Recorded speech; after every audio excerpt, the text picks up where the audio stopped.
Gumanoidsimon robotlar dunyoga tartib o'rnatish uchun odamlarni tiriklayin tutib, o'z uy hayvonlariga aylantirishar edi.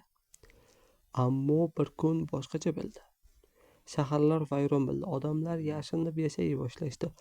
Robotlar esa dunyoda tartib o'rnatish maqsadida hamma narsani nazorat qilishar va odamlarni tiriklayin tutib, alohida nazoratxonalarga olib borar va ular ustida dahshatli tajribalar o'tkazardi.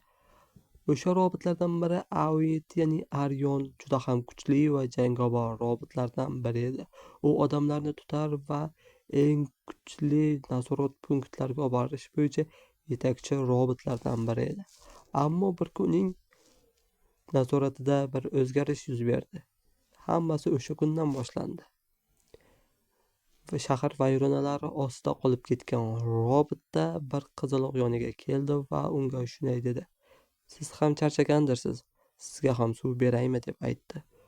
Bu gap Arionning tizimida tushunarsiz signal uyg'otdi.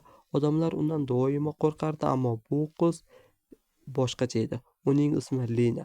U mehribon bir qizaloq edi.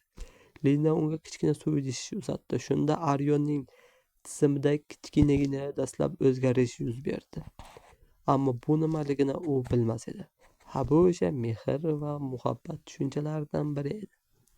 Arion dastlab ikkilanib turdi, keyin esa suvni oldi. Lekin u ichmadi, sababi u robot edi-da.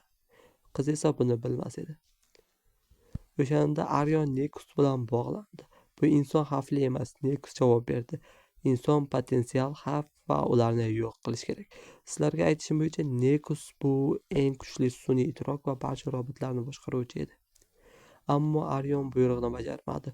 Shu kundan boshlab u yashirincha Linani himoya qila boshladi. Lina unga odamlar haqida, mehr, do'stlik va umid haqida gapirib berar edi.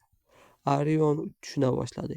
Insonlar faqat zarar keltiruvchi emas, balki sevuvchi mavjudotlar ham ekanligini va barcha odamlar ham yomon emasligini bildi. Va o'shandan boshlab Arion o'z boshlig'i Nekusga qarshi jang qilishga otlandi. Video qiziqarli bo'lsa, bu birinchi qism bo'lib, ikkinchi qismini tez orada chiqaramiz. Bor yo'g'i 50 ta layk qilsa bo'ldi.